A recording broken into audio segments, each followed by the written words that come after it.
Hey, it's me, Vicky Marie. Good morning, good afternoon, or good evening, wherever you are in this crazy world we're living in. So, I'm just making this quick video because I want to tell you what's happened to the killer of this lovely woman, Rachel O'Reilly, who was murdered by her husband, a big hulking brute of a man, Joe. Now he's in prison for life. This man, let's have a look at him. He even appeared on Irish TV on the Late Late Show to say, he was innocent. He claimed he was innocent. This is him, Joe O'Reilly. He bludgeoned Rachel to death and left her there to be found by her mother. And then he denied that he did it for a long, long time. Anyway, eventually he was brought to book. I need to do a deep dive on this case, a longer video.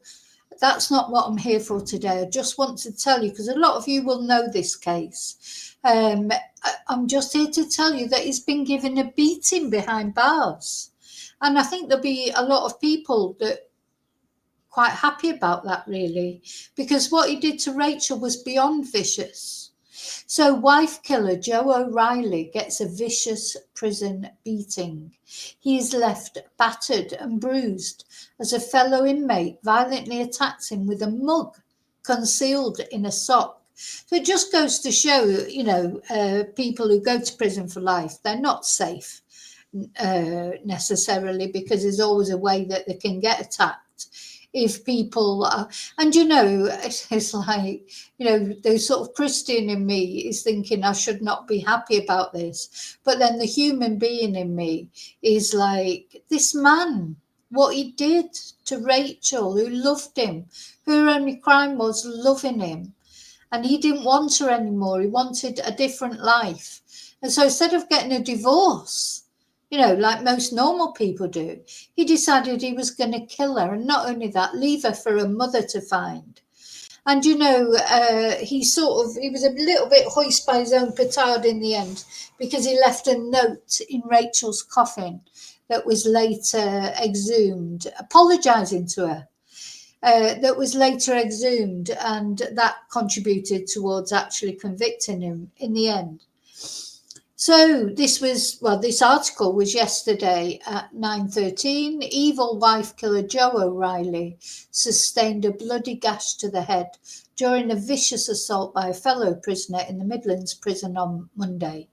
He was walking through the prison's B1 landing at noon when he was struck across the back of the head with a cup hidden in a sock by fellow prisoner Scott Skinner.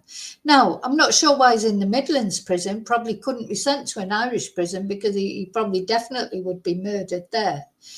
So Galway native Skinner so he's also Irish, was subsequently wrestled to the ground by prison staff before he could do any further damage to O'Reilly, and the shocked wife killer sustained a deep cut to the back of the head in the attack.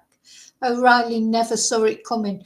That makes me so emotional to see that. O'Reilly never saw it coming, because this woman, Rachel O'Reilly, she did not see it coming either. Her husband, who she loved, just, he must have taken her by surprise, murdered her brutally. Talk about karma. Karma. It's got a way, hasn't it? It's got a way of getting back at people. Poor Rachel. And I saw a mum I've seen a mum speaking many times on interviews, absolutely heartbroken, because he left Rachel there as well for a mum to find deliberately. He works in the prison shop, so the talk is that he may have been targeted by another prisoner over a disagreement to do with his work there. Maybe there was a disagreement over money, or someone that was demanding a freebie and Joe refused, something of that nature. O'Reilly suffered a bad cut to the back of the head and had to be taken to the infirmary. Oh, diddums. He was patched up and he didn't need to be taken to hospital, but it was a big shock to him. O'Reilly's a very arrogant man, so this will be a big blow to his ego. He has now so far spent in excess of 17 years behind bars for the horrific murder of his wife Rachel in 2004.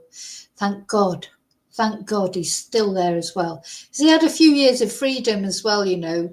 He had some time anyway of freedom. So the 6'5" brute bludgeoned Rachel to death with a dumbbell at their Knowle home in Dublin on October the 4th, 2004, and staged the attack as a burglary. And before his arrest, Callus O'Reilly went on the Late Late Show alongside Rachel's devastated mum, sitting next to her, to issue an appeal for information on his wife's murder.